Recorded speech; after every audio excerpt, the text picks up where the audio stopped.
Hallelujah. Hallelujah. प्रभु के लिए जोरदार तालियां।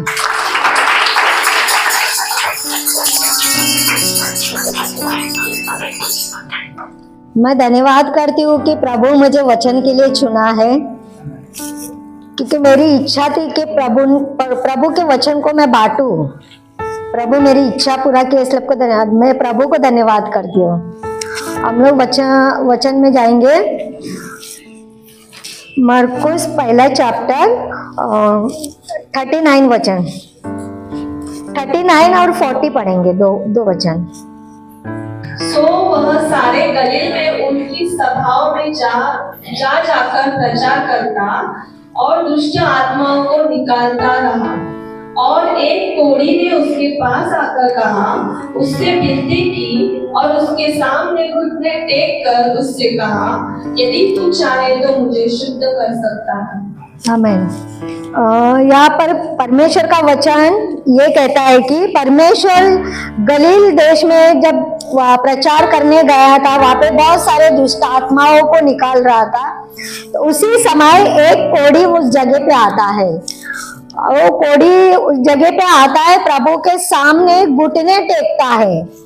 तो वो कोढ़ी की हिम्मत देखो, कितनी हिम्मत है वो कोढ़ी को कि प्रभु के सामने आके घुटना टेकता है। कि ये संसार में ये अधिकार है कि कोई कोढ़ी हमारे पास तक आए, हम कोई कोढ़ी को अपने पास लेंगे, उससे बात करना भी हम पसंद नहीं करेंगे। मैंने ऐसी सुना है कि जिसको कोढ़ी हुआ रहते हैं ना, उनको 40 फीट दूरी रखना पड़ता है। मगर यहाँ पर हम देखते हैं कि कोढ़ी प्रभु के सामने आके घुटने टेक के कहता है कि एक कोढ़ी उसके पास आया, उससे विनती किया, प्रभु से विनती करता है और उसके सामने घुटने टेककर उससे कहा, यदि तू चाहता है, यदि तू चाहे तो मुझे शुद्ध कर। एक कोढ़ी प्रभु से विनती करता है, उसे अधिकार नहीं देता है कि प्रभु कि मुझे कोढ़ी लगाए तो मुझे शुद्ध कर, ये नहीं कहता है। वो विनती करता है, तू चाहे तो मुझे शुद्ध कर। और हम लोग के जीवन की प्रार्थना कैसे रहता है कि कोई बता सकते हैं? हमारे जीवन की प्रार्थना हम लोग इस तरह से प्रार्थना करते हैं, प्रभु आज मेरे घर में टीवी नहीं है, मुझे टीवी चाहिए। प्रभु मुझे गाड़ी की इच्छा है, मुझे गाड़ी चाहिए, मुझे ये चाहिए, मुझे वो चाहिए। हम लोग इस तरह मांगते हैं प्रभु से। मगर इस जगह पे हम कोढ़ी को देखते हुए विनती करता है कि हम लोग भी उसी तरह विनती करते हैं कि हमारी इच्छाओं को, कि हम ये बोलते हैं कि प्रभु तेरी इच्छा है तो मुझे दे। उसी तरह कोढ़ी कहता है, प्रभु अगर तेरी इच्छा है तो मुझे शुद्ध कर। और हम लोग 41 का वचन पढ़ेंगे। 41 पढ़ूंगा। उसने उस पर तरस खाकर हाथ बढ़ाया और उसे छू कर कहा, मैं चाहता हूँ तू शुद्ध हो जा। हालेलुया।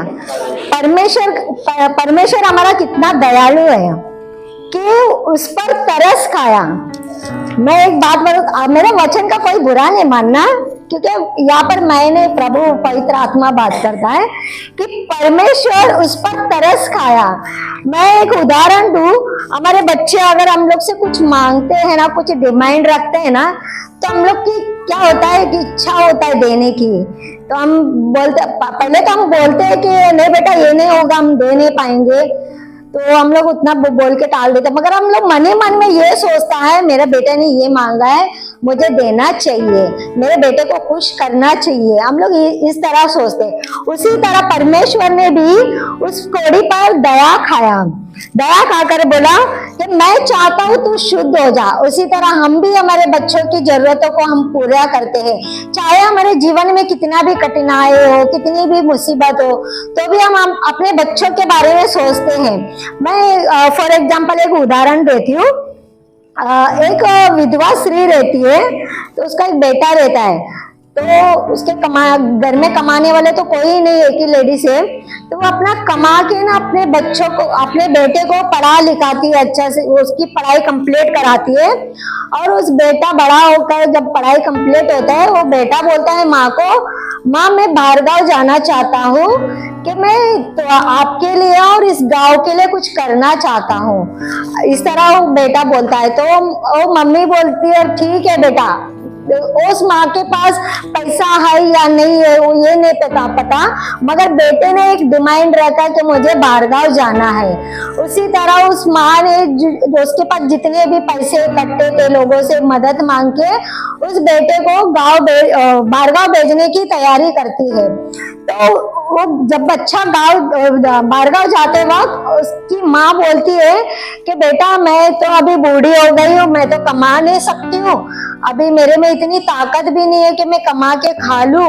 अभी बेटा मेरा तो सहारा तू ही है, अभी तू जाएगा ना तो बोलता मेरे को कम से कम मेरे को खाने के लिए मेरे को है ना पैसा चाहिए, मेरे को महीने महीने में तू पैसा भेजा कर मेरे को खाने पीने के लिए, मैं इतना काम तो नहीं कर पाऊंगी करके। तो उस बच्चे को बाहरगांव भेजती है इतना बोल के। तो वो बच्चा जब बाहरगांव जाता है, जिस तरह उसकी माँ जैसी बोलती है कि मेरे लिए हर महीना तू पैसा भेजा कर खाने पीने के लिए, उसी तरह उस बच्चा क्या करता है, जब 1 तारीख आता है 30 तारीख को उस माँ क्या करती है, अभी कल 1 तारीख है मेरा बेटा मुझे पैसा भेजेगा, वेट करते रहता है। तो उस 1 तारीख को पोस्टमैन आता है, एक लेटर लिफाफा देके जाता है। तो वो लिफाफा खोलती है, लिफाफा खोल के देखते तो उसमें पैसा नहीं रहता है, चिट्ठी रहता है। तो चिट्ठी रहता तो उस माँ थोड़ी उदास हो जाती है, बोलते हैं मेरे बेटे ने तो पैसा तो नहीं भेजा है, कुछ चिट्ठी भेजा है। तो पढ़ी लिखी हुई माँ नहीं रहती, अनपढ़ रहती है, तो वो चिट्ठी लेके जाके कबर्ड में डाल देती है। फिर दूसरा महीना वेट करती है, फिर 1 तारीख आते फिर पोस्टमैन आता है, फिर पोस्टमैन आते तो फिर वही लेटर देता है। तो लेटर खोलती है तो भी लेटर में लेटर ही मिलती है लिफाफे में। तो फिर उस माँ फिर उदास हो जाती है, बोलते मेरा बेटा तो पैसा तो नहीं भेजा, शायद अभी गया है ना, 1 महीना हो गया, शायद सेटल होने के लिए टाइम लगेगा, तो उसके पास पैसा नहीं होगा इसलिए नहीं भेजा, लेटर भेजा। वो पढ़ तो नहीं पाती है बेचारी, पढ़ी लिखी नहीं है, तो वो लेटर लेके जाके कबाट में डाल देती है। ऐसे ही 4-5 महीना होता है, वैसी लेटर आता है, देखती है माँ उदास होती है। फिर थोड़े दिन के बाद वो माँ को जितना काम कर सकती थी उतना कर लेती है, मगर कुछ ऐसा टाइम आ जाता है कि वो बिस्तर ही पकड़ लेती है, फिर काम धंधे नहीं कर सकती है। तो फिर वो बीमार रहती है, 2 दिन से घर से बाहर नहीं निकलती है। तो उनकी पड़ोसन पढ़ी लिखी हुई रहती है, वो पूछती है आंटी जी बाहर दिख रहे नहीं है, मैं जाके मिल लेती हूँ जरा। तो वो आंटी से मिलने के लिए जाती है, तो आंटी से बात करती है, आंटी क्या हो गया ऐसी वगैरह वगैरह सब बताती है। मेरे बेटे को मैंने बोला था कि पैसा भेजने के लिए, वो तो पैसा तो नहीं भेज रहा है, मगर एक लिफाफा भेज रहा है, वो पता नहीं वो क्या भेज रहा है, वो पेपर भेज रहा है। तो वो लेडीज पूछती है आंटी आपने वो लिफाफा कहाँ रखा, बता कबर्ड में पड़ा है, ऐसी बनती है। तो कबर्ड में से जब वो लेडीज लिफाफा सब देखती है ना, तो उसमें लेटर नहीं रहता, उसमें चेक रहता है, जो माँ ने डिमांड रखी थी ना, तो उसका बेटा डिमांड भेजा, वो अनपढ़ होने के वजह से तो उसकी मायने नहीं समझती है, तो कबाट में उसी तरह फेंक देती है। तो फिर तब वो बोलती है तो कितना खुश होता है। उसी तरह ही हमारा पवित्र हम लोग को प्रभु ने ये दिया है बाइबल, इसमें ये हमारा है ना खजाना है, ये हमारा खजाना। अगर आपको कोई फास्टर पूछेंगे ना कि आप रोज बाइबल पढ़ते हो क्या, आप क्या बोलेंगे? पढ़ते तो नहीं है मगर कबट में पढ़ा हुआ है, कभी कभार पढ़ते हैं। ये हमारा डिमांड है, इस डिमांड को पहचानो आप लोग। तो वो बूढ़ी माँ जब लेटर को बोलती है मम्मी जी आपको तो ये तो आपका बेटे ने चेक भेजा है, बस ये आपको जाना था बैंक में जाके बस चेक डाल के आपको कैश लेना था, आपने किसी को पूछा नहीं। तो माँ पढ़ी लिखी नहीं थी ना, इसलिए वो समझ नहीं पाई। उसी तरह हमारा परमेश्वर हमारे हर एक बीमारी वो चाहता है कि वो शुद्ध करो। क्या हम उसे बोलते हैं कि प्रभु तेरी इच्छा हो तो मुझे चंगा दे, प्रभु तेरी इच्छा है तो मैं गरीब हूँ, मुझे अमीर बना दे, तेरी इच्छा है तो। प्रभु तेरी इच्छा है तो मेरे पास घर नहीं, मुझे घर दे। हम इस तरह से प्रार्थना नहीं करते हैं। हम बोलते हैं प्रभु मेरे पास ये नहीं है, मेरे पास वो नहीं है, हम डिमांड रखते हैं। अब प्रभु चाहता है कि हम पे तरस खाता है, हमें देना चाहता है, हमें वो देखना चाहता है हम किस तरह से मांग रहे हैं। कि प्रभु ये चाहते हैं कि हम उससे प्यार से, हम अपने बच्चे अगर हमसे कुछ मांगते तो ऐसे बोलते, पहले तो लाड़ में मांगते हैं, मम्मी मुझे ये चाहिए, मम्मी मुझे वो चाहिए, देगी मम्मी देगी, एक आधा किसी भी लेंगे, झटके मारेंगे। हम पहले लाड़ में बच्चे मांगते हैं। उसी तरह हम भी हमारे पिता से प्यार से मांगना है और हमारे जरूरतों को प्रभु के सामने रखना है। प्रभु कि तू चाहता है तो हमारी इच्छा पूरी कर। हमें ना मतलब अपनी राय नहीं देने का, प्रभु पे छोड़ने का। उसी तक प्रभु चाहता है हमें हर एक बीमारी से निकाले, हर एक दुख से निकाले, हर एक गरीबी से निकाले। प्रभु चाहता है ये, लेकिन हम नहीं चाहते कि हम उस जंजीरों से हम निकले।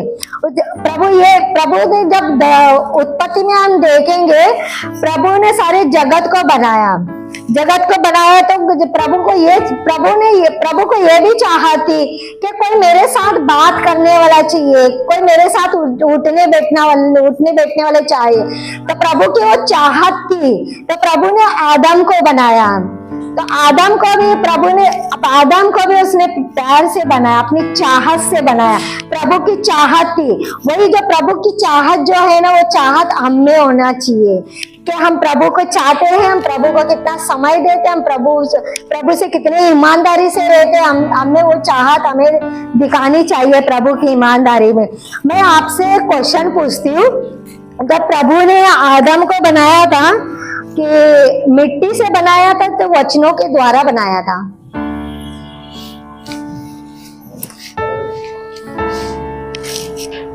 मिट्टी से बनाया था, वचनों के द्वारा बनाया था? सब कहते हैं ना मिट्टी से बनाया था। हाँ, क्योंकि हम लोग ज्यादा बाइबल नहीं पढ़ते हैं ना, इसलिए मिट्टी से बनाया था। तो मैं बोलती हूँ प्रभु ने वचनों के द्वारा बनाया था, क्योंकि जब मिट्टी को प्रभु किस तरह से बनाया था?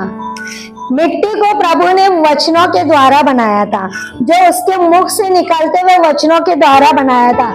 जैसे प्रभु ने कहा आकाश हो तो आकाश हुआ, पृथ्वी हुआ तो पृथ्वी हुआ, समुद्र के 2 भाग हो बोला तो 2 भाग हुआ, तो ये वचनों के द्वारा हुआ।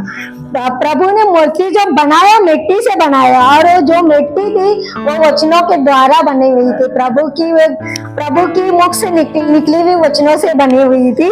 मेरा वचन बहुत छोटा है, बस यही वचन था कि हमें प्रभु में ईमानदारी से रहना है, हमारी जरूरतों को प्रभु के सामने रखना है। हमें इस तरह प्रभु के सामने ये करना है कि प्रभु तू चाहे तो मुझे ये पूरा कर। हमें डिमांड नहीं रखने का, हमें डिमांड किस चीज की रखने का? इस चीज की डिमांड रखने का। इस चीज की डिमांड को हम कितना मायने देते हैं, इस चीज की डिमांड को हम लोग कितना समय देते हैं? आप लोग इस डिमांड को, ये डिमांड है ना, सबसे बड़ा कीमती है। हमारी जमीन, घर, बैंक बैलेंस, सबसे बड़ी कीमती ये है। इस पे हमें डिमांड रखना है। मैं सबसे रिक्वेस्ट करती हूँ जितना टाइम हो सकता है इस चीज पे डिमांड रखिए।